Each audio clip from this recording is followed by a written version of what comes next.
Magandang umaga po sa inyo lahat. Blessed Sunday po. And welcome po sa ating mga bisita sa araw na po. Salamat po sa inyo pagdalo dito sa Rock of Faith. So, alam ko na this is a great day na tayo po yung makikinig sa salita ng Diyos. Amen? So, praise God. So, for the past 2 weeks na po, ang ating pong message is about the kingdom living. Sabi nga po sa Ephesians 1:9-10, ay to be put, sabi dito, He made known to us the mystery of His will according to His good pleasure which He purposed in Christ, to be put into effect when the times reach their fulfillment, to bring unity to all things in heaven and earth and under Christ. So, ibig sabihin po, yung, sabi nga po in the Lord's Prayer, yung lagi natin sinasabi dito, Thy kingdom come, Thy will be done on earth as it is in heaven. Kung ano yung meron sa langit ay mangyari dito sa lupa. At yun po ang will ng Panginoon sa atin, na tayo magkaroon ng buhay na according to His will, na hindi tayo, di ba, na hindi tayo sa sumpanan natin sa mundo to. Sabi nga, this is a fallen world. Kung kaya because of sin ay naging, it is a fallen world.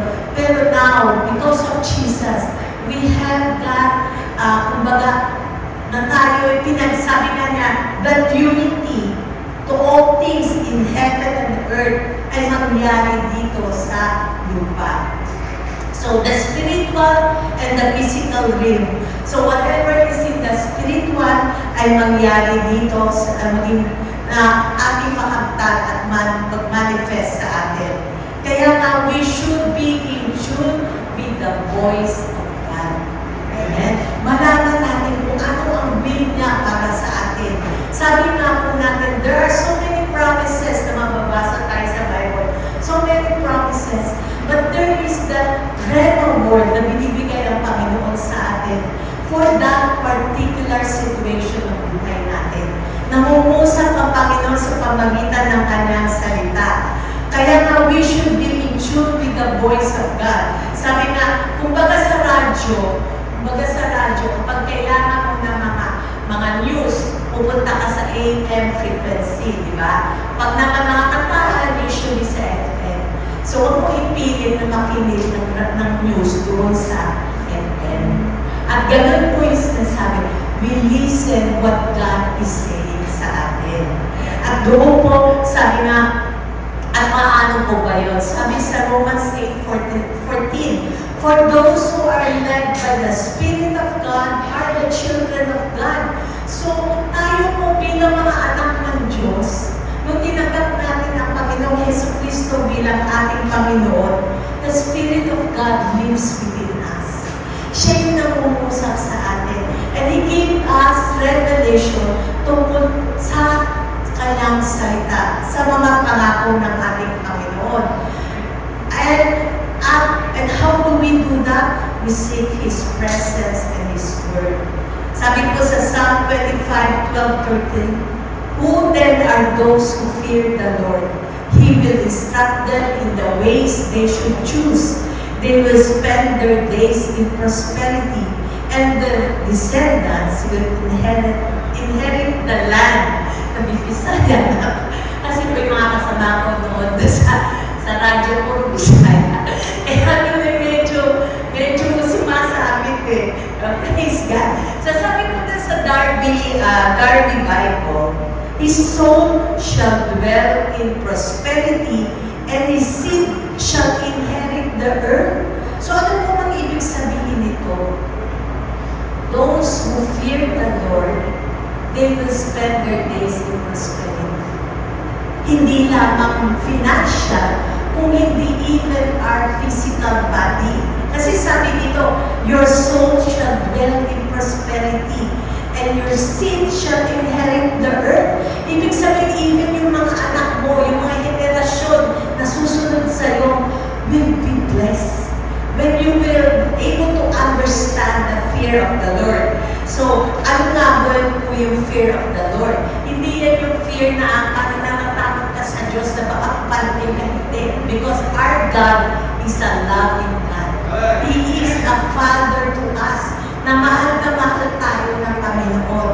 At ito po yung tinuturo. Ito po yung naaral natin last week, kung saan sinasabi, yung fear na sinasabi dito for believers is reverence and awe for our God. For our God is an almighty God. He is the creator of all things. Yun po yung fear na sinasabi dito. At kung babasahin po natin sa Philippians 2:12-13, therefore, my beloved, ito kasi yung maling isipan natin dati, na work out your fear, at sabi nga, work out your salvation. Kung parang kailangan pagtrabahuan mo salvation. Pero actually, ang salvation natin is because we are righteous. Nang tinanggap natin ang Panginoon Jesucristo, tayo ay na-save na. Amen? So, let us be clear with that there is no other way except through Jesus Christ. And when you accept Jesus Christ as your personal Lord and Savior, you are saved. O kaya sinasabi dito, pero bakit sinasabi dito, but now much more, Philippians 2:12-13, therefore my beloved, I shall always obey, not as in my presence only, but now much more in my absence. Work out your salvation with fear and trembling. Pero hindi natin tatapusin yun. Sabi dito, for it is God who works in you both to will and to do for His good pleasure. Ibig sabihin, the Spirit within us will help us para magawa natin ang nais ng Panginoon sa buhay natin. Hindi ka nag-iisa. Hindi nung nasave ka, bahala ka na dyan. Hindi. Binigay ang banal na Spirito din sa atin upang to help us, to give us revelation, to teach us, to help us to understand kung ano ang binibigay ng Panginoon sa atin. So the Holy Spirit is working in us. At ito ang para ikaw ay mag-bless. Hindi lang ikaw ang mag-bless, pati ang iyong mga anak. Amen ba yan, mga mothers and fathers? Diba? Hindi lang ikaw ang mag-bless. Kung kaya the more na maintindihan ng magulang, yung fear of the Lord, that na alam mo ang Diyos ay ang siya ang lahat ng gumawa ng langit at lupa. The more na understand mo yung pagmamahal ng Ama sa atin, the love of God sa atin, we pass it sa ating mga anak. Binibigay mo yan sa iyong anak. Tinuturo mo yan. So you teach it to your children. At anong sinabi dito?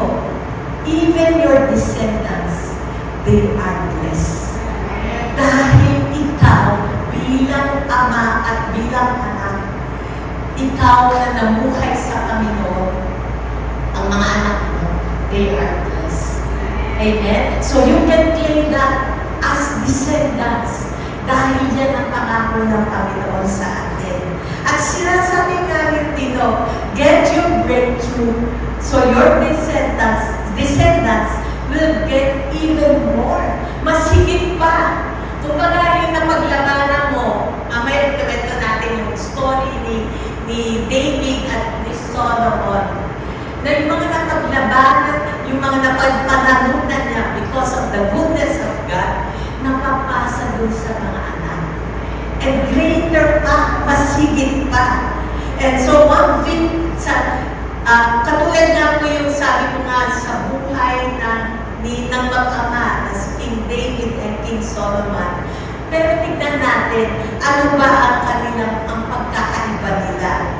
David is very passionate to God, fulfill what God, yung mga pinangako ng Panginoon para sa kanya. Yung kinomper nila yung mga lands. Dahil yun na sinabi ng Panginoon, ibibigay ko yan sa inyo, yung mga lands na yan. At kinomper niya yun dahil yun ang sinabi ng Panginoon. At ang maganda kay David, he is also a lover of God and a worshiper. Yan ang, kumbaga, katangian ni David. He is a worshiper. Bata pa lang siya, may flute siya, nag-worship na siya sa Panginoon. Kaya nga niya naharap si Goliath eh. Alam niya ang kanyang Diyos because he is a worshiper. Kilala niya ang presensya ng Panginoon. At sabi nga po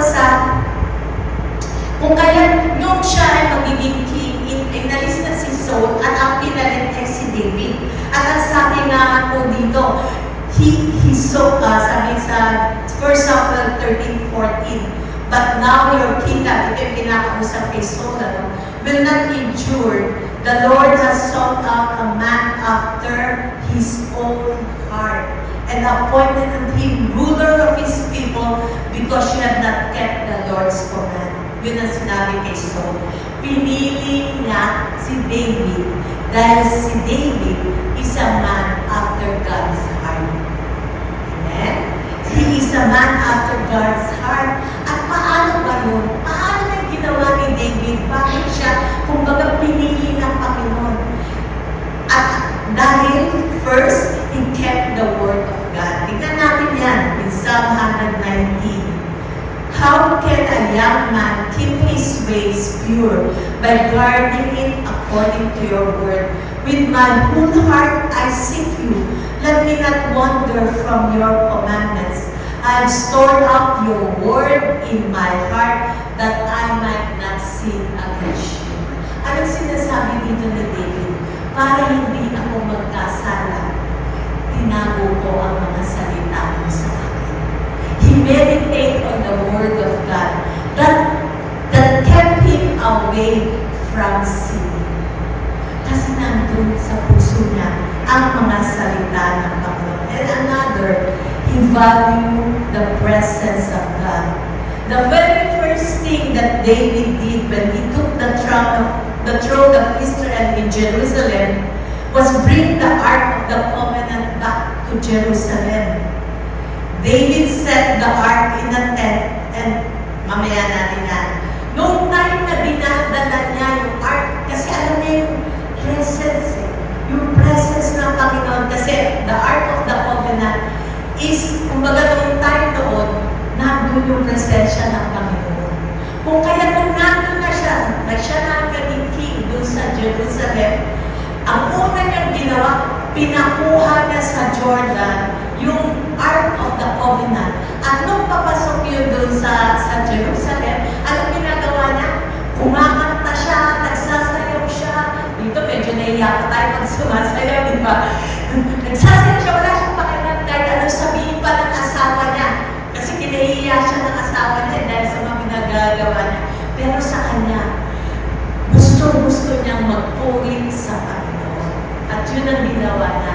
He is a worshiper. At alam niyo po ba dun sabi niya kasi, dahil gusto nga niya sana pagawa ng permanent place ang presence na balon sa Ark of the Covenant, kaya lang hindi siya, kung hindi yung kanyang anak na si Solomon.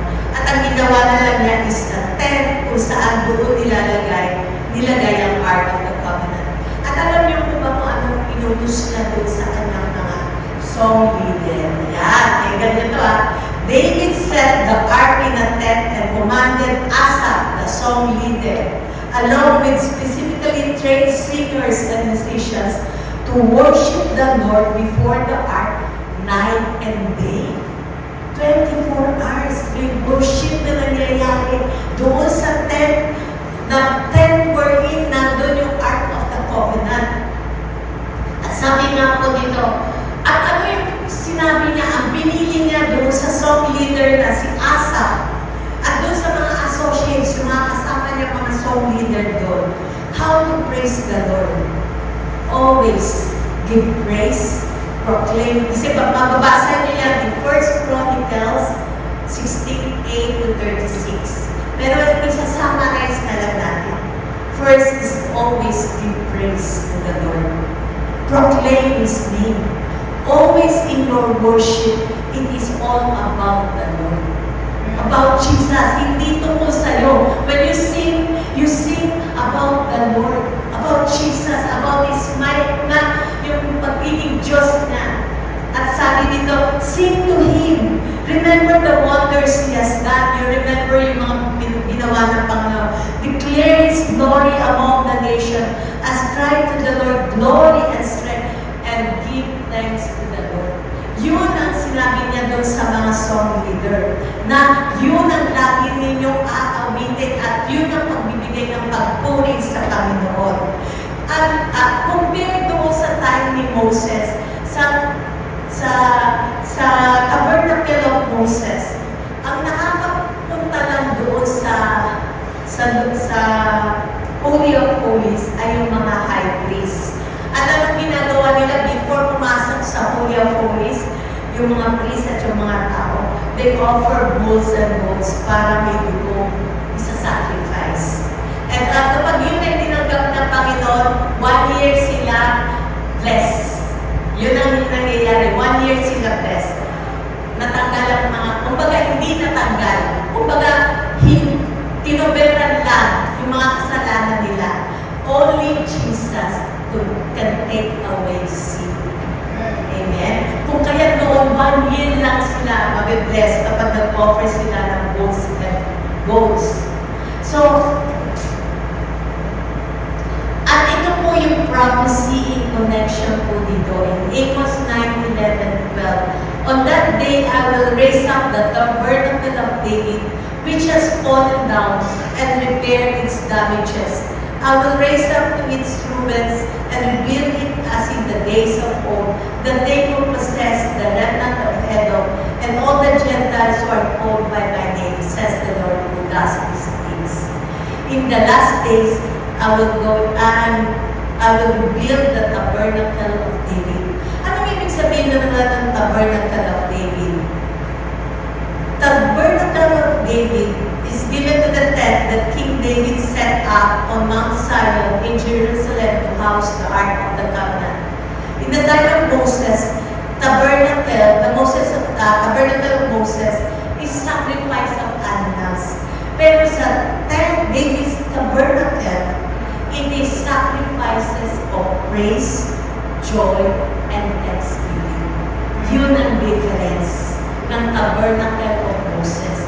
At sinasabi ng Panginoon para sa atin, in the last days, we are now in the last days, He will restore that kind of worship wherein you will see the glory of God manifested sa bawat isa sa atin.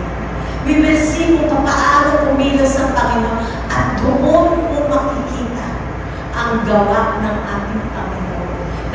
Yung kumbaga yung the goodness of God, the miracles of God, doon natin ma-experience. At yun ang ginagawa ng Panginoon. God is restoring the tabernacle of David. Okay? So, the restoration of worship, kasi yan yung mga nawawala sa panahon ngayon. Kumbaga, nakukuha ng so much time sa mga gadgets, so much time sa mga problema na pinagdadaanan natin. Pero what God is saying, restore the tabernacle of worship. Amen? Where there is joy, thanksgiving, and a yielded heart to the Lord. At yun yung kinagagalak ng Panginoon kay David. David discovered God is not interested in the blood of bulls, but sacrifices of yielded heart, and everyone will be able to minister before the Lord. Hindi katulad noon yung kay Tabernacle of Moses, nag-high priest lang. Ngayon, bilang mga anak, makakalapit ka sa Panginoon. 24 hours, nandun siya, makikinig siya sa iyo. Amen? And restore that relationship, that worship, that thanksgiving, na alam mo, that yielded heart. Sabi niya yung sacrifices ng bulls, ano po ba ito? Yung mga sacrifices na inisip mo, basta nakapag-serve na ako sa Lord, okay na yan. Nakabigay na ako, okay na yan. Actually, what God is looking for the heart. that fellowship mo sa Panginoon. Amen? At sabi nga, ano yung place of worship sa David's tabernacle started a new order of worship that didn't previously exist in the earth. God gave David the vision to match the throne room in heaven with ceaseless worship on earth. It was truly on earth as it is in heaven. Yung worship na feel mo yung presence ng Panginoon. But there is so much joy and thanksgiving sa mga tao na hindi mo napipilitin, mag-worship kayo, o mag-pray kayo, hindi. Pusa na. Because of the presence of the Lord, that presence of the Lord na kumbaga, that touches our heart. At alam niyo po yung time na si David, nung doon sa time na yung worship, doon siya nagkakaroon ng revelation. Binibigay sa kanya, mostly, sabi nga, almost ilang part ng psalm, doon niya nasulat. Kasi binibigyan siya ng revelation ng Panginoon. Even yung pagdating ng Panginoon Jesucristo, even yung time na ng pagka-crucify ng Panginoon, lahat siya nireveal kay David nung time ng worship. Amen? In His presence, God gave him that revelation.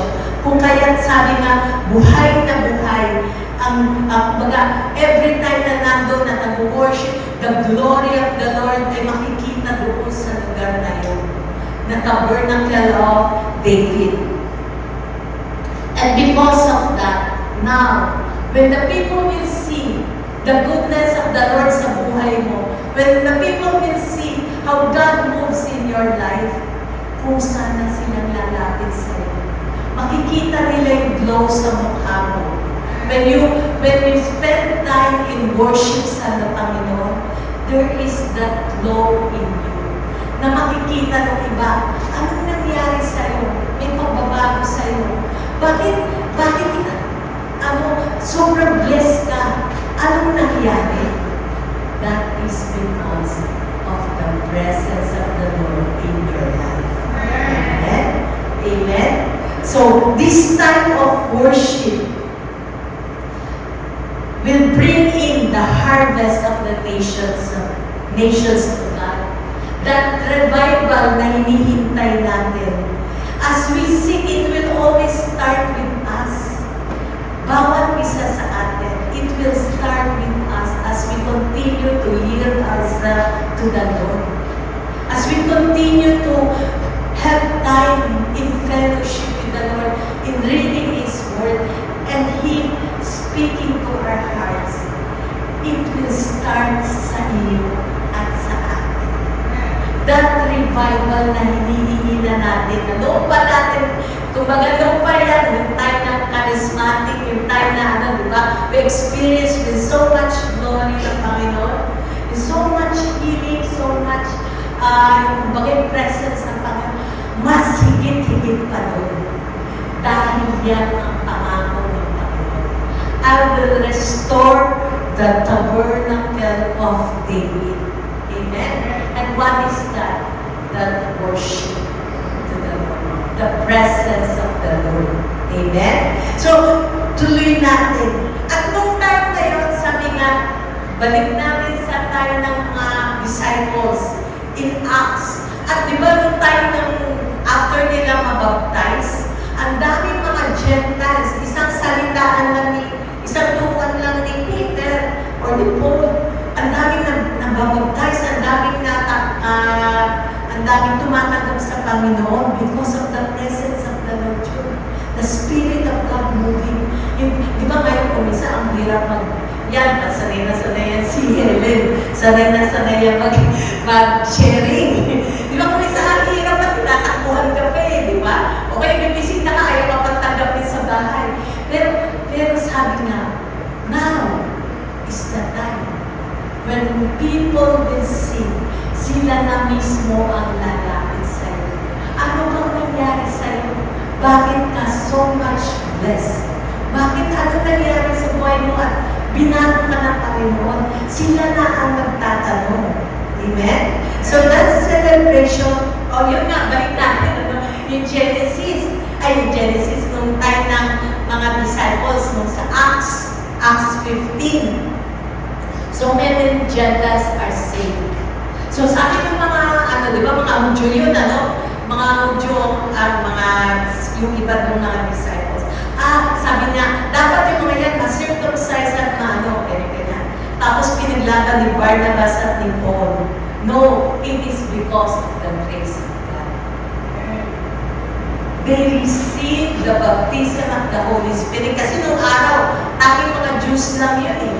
Pero nung after na ang Panginoong Hesus, that they received the Holy Spirit, ang daming nakatanggap, ang daming nakapag-baptize ng Holy Spirit, ang daming tumanggap sa Panginoon. At the miracles, ang dami rin mga miracles na nangyayari. At sabi nila ni Barnabas, ang sabi niya, it is all because of the grace of God. Amen? At ano po yun? Sabi ni James, alam ko na, anong nangyayari? Ito yung sa Amos na sinasabi. At ano po ba yung sa Amos yung binasa natin kanina? He will restore the tabernacle of David.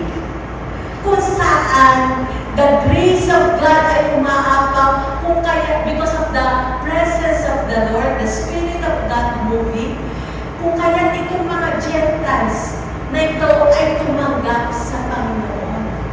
Amen? So, kung kaya, they see kung paano kumilos sa Panginoon, the glory of God, that nang nag-move nung time na yun, kung kaya sinasabi nga, ito yun, the grace of God because of Jesus. Nakatanggap sila. Nakatanggap yung mga Gentiles. And now, sabi nga sa atin, tayo, alam niyo ba noon, bakit nagtataka ako? Bakit kaya, sabi nga yung glory ng unahan ko eh. Pero sabihin ko na ba, makalimutan ko ba? Bakit yung Ark of the Covenant nasa tent lang? Hindi permanent. Kumbaga sa hindi naman ganun ka porsigido, Panginoon, doon sa permanent place niya. Bakit? Because now, you are the temple of the living God. Siya ay namumuhay na sa atin. Amen? Where the Spirit of God lives within us. Ikaw ang buhay na templo ng Panginoon. At doon niya ipapakita yung glory niya if you continue to yield yourself unto the Lord. Ngayon, tingnan naman natin. And what is the greatest reality in heaven? Sabi nga, di ba? What is the greatest reality in heaven? Is the presence of God. Amen? Sabi, di ba? Thy kingdom come, thy will be done on earth as it is in heaven. Ano ba yung meron sa langit? The greatest reality is the presence of God. And when we kumbaga, we conscious, kumbaga, we pray and we seek the presence of God, that Lord will be seen in our lives. Amen? Praise God. To be people of presence. David is the presence-oriented man, unlike si Solomon. Ngayon, si Solomon, di ba, anak siya ni David. He experienced the glory of God. Sabi nga, yung wisdom na binigay sa kanya ng Panginoon at tindi-tindi, kumbaga, nag-create yun ng wealth and riches sa kanya. Na nakilala siya. Pero tignan natin, ano pa si Solomon? He experienced the glory of God. Sabi nga sa 1 Kings 5:4. And even yung rest, because of David, dahil napaglabanan na lahat ni David, nai-enjoy na ni Solomon. Na, kumbaga, there is rest sa kanila. Nung time na yun, wala na silang kaaway. Wala na silang adversary. At ano po sinasabi dito ng Panginoon? If you are in the presence of God, and you go higher in His presence, the enemy cannot touch you. Amen? The enemy cannot touch you. At sabi nga dito, no adversity nung time ni Solomon, nor evil occurrence, nothing will happen because of yun na ng kaaway. So the presence of God is with them. And 1 Kings 3:3, and Solomon loved the Lord, walking in the statutes of his father David. Kasi alam naman niya yung ginawa ng kanyang ama. Except that, he sacrificed and burned incense at the high places. So, kung may hinahanap po, sinabi ng Panginoon na ayaw niya yun, na mag-sacrifice in high places. Pero si David, kung sa ating nga naman, isipin mo, kapag nasa high places, mas madali mag-worship. So, sa kanya, maganda naman yun para naman kay Lord yun. Parang sa atin, kahit alam mo na hindi tama gagawin mo, para naman kay Lord yun ng mga ganong instance. Ito, ganun pa rin ang ginawa niya. Pero, because of the goodness of God, sabi ng Panginoon, di ba doon nga nagpapanaginip sa kanya, nagpakita sa kanya.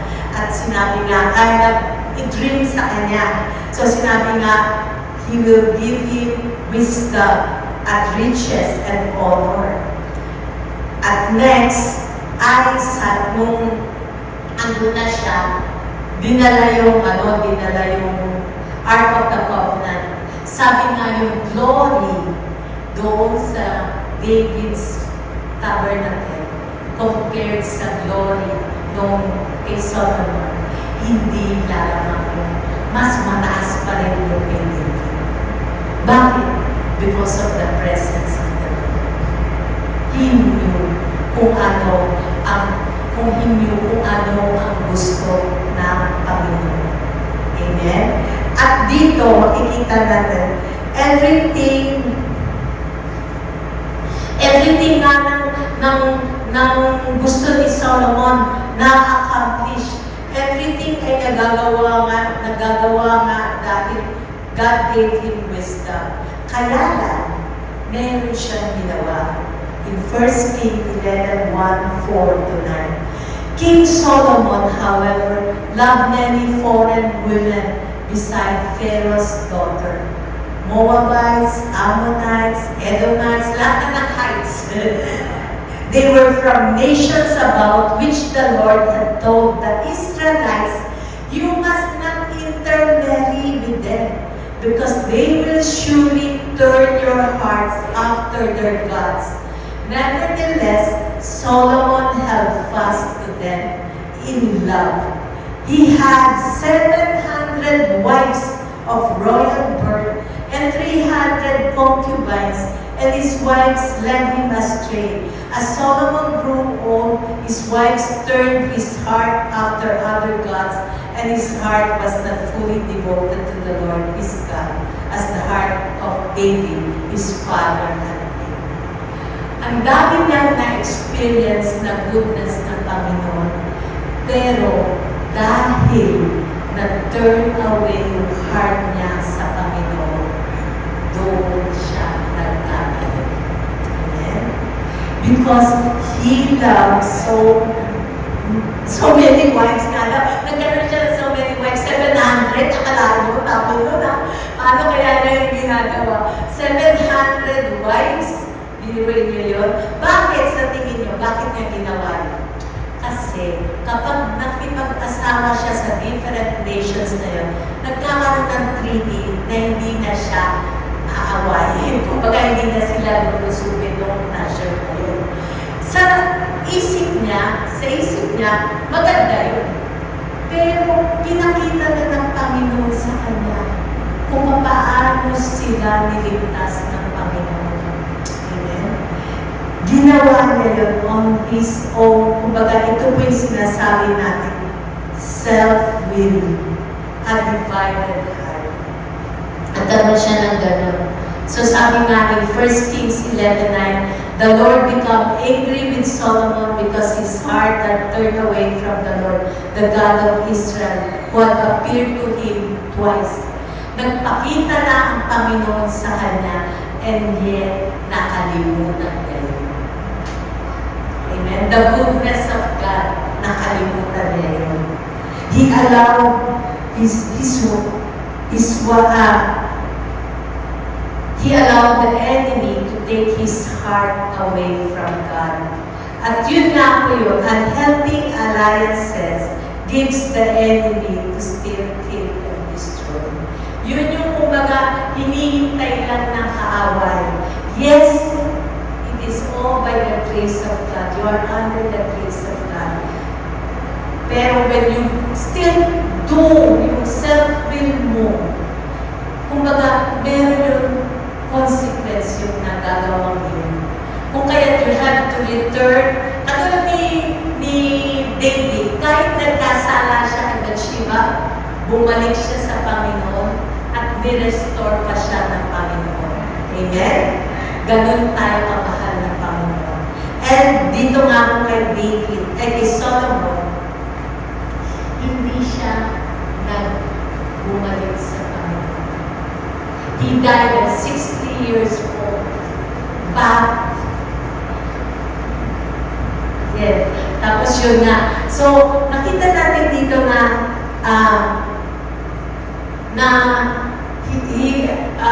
yung nagkaroon siya ng yung heart niya lumayo sa Panginoon. And sabi nga po natin, always,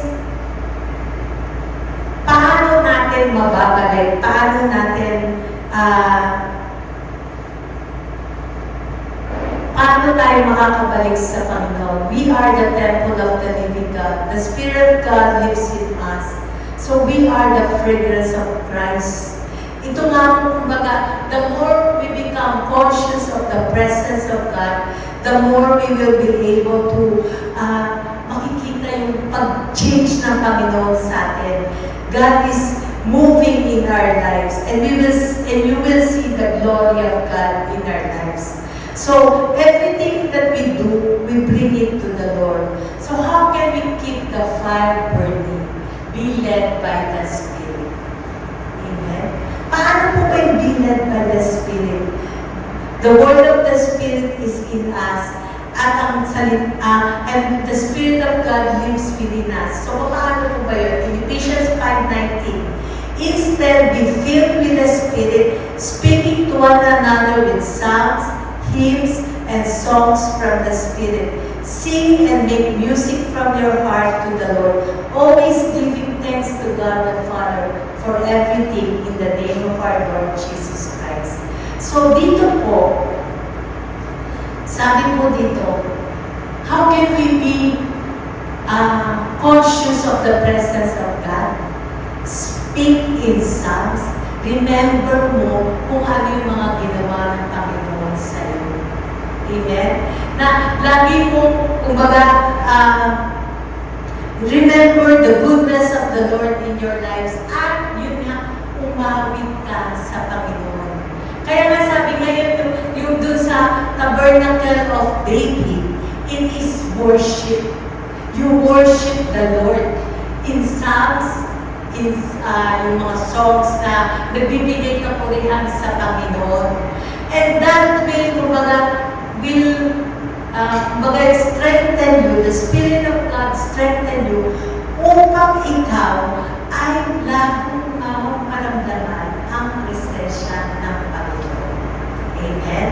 At ang pangako ng Panginoon, sabi niya, the people who worship God, on that day, I will raise up the tabernacle of David, which has fallen down. At ngayon, God is restoring. You are now the temple of the living God. And it will always start with us. Yielding ourselves unto the Lord. Kumbaga, binibigay mo yung sarili mo sa Panginoon. At nire-remember mo, lahat ito nanggaling sa Panginoon. When you have houses, when you have cars, when you have lahat, Kumbaga yung blessing na binigay niya, lagi mo maalalahanin, sa Diyos yan ang galing. Amen? Hindi lang sa abilidad mo, hindi lang sa sarili mo, kung hindi sa galing sa Panginoon. All by the grace of God. Amen? At ang pangako ng Panginoon, yung descendants mo, mabibless. Amen? Kaya ngayon pala, yung mga anak natin, mga anak ninyo, mga anak nyo, mga pamangkin ninyo, lagi nyo ipaalala sa kanila ang goodness ng Panginoon sa buhay. At kapag nakita nila yun, ganun din ang gagawin nila. Even sa mga generation na parating. Dahil you experience the goodness of the Lord in your lives. Amen? So praise God. Thank you, Lord. We praise your holy name, O God. Salamat po, Panginoon, sa iyong pagmamahal. Salamat po sa buhay na binigay mo sa amin. And we thank you, Lord God. Lord, alam ko na, Lord, there is no other way except through you, Lord Jesus. And Lord, ngayon for those na hindi pa tumatanggap sa Panginoon, sabi nga, if you accept Jesus as your personal Lord and Savior, ikaw ay saved. So, ako'y manalangin at sumunod ka lamang sa aking mga panalangin. Lord, I pray, O God, alam ko, Panginoon, na ikaw ang aming Diyos, Panginoon. Kinuha mo, Panginoon Jesus, lahat ng aking mga kasalanan. At ngayon, Panginoon, tinatanggap kita bilang aking Diyos na tagapagligtas. Ikaw, Panginoon, na ngayon ang aking Diyos na nagmamahal sa akin at binibigay ko sa iyo ang aking buhay. Salamat po, Panginoon. Ikaw po ang manguna sa aking buhay at alam ko na magmula sa araw na ito, ako ngayon, Panginoon, ay iyong anak. Salamat, Panginoon. This we ask. In Jesus' name we pray. Amen and amen. So ngayon naman po ay dumako tayo sa ating pong communion.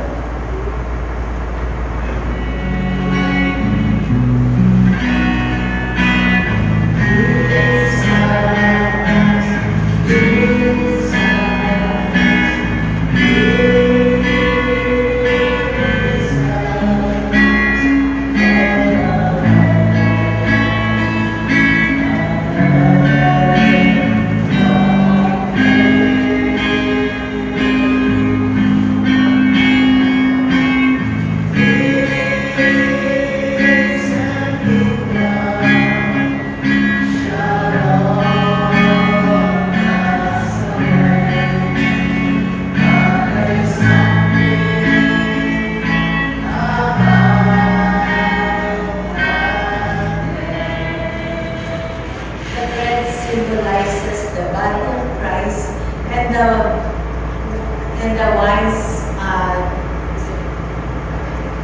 that symbolizes the blood of Jesus.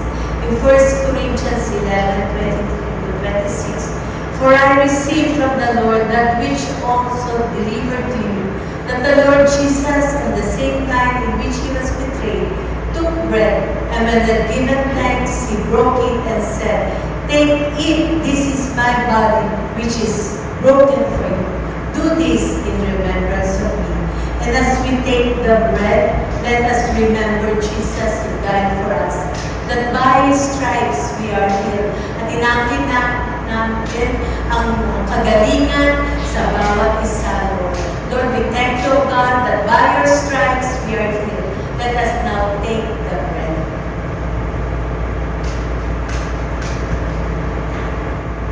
In the same manner, he also took the cup after supper, saying, "This cup is the new covenant in my blood. This do as often as you drink it in remembrance of me." And as we take the wine, let us remember Jesus, the blood that was shed at the cross for us. We thank you, Lord, for the blood that cleanses us and washes us. And Lord, we for the blood of God, that Lord God, that Lord God, na ito, Panginoon, na naghugas sa amin. Salamat po, Panginoon, that because of you, we have victory. Let us now take that.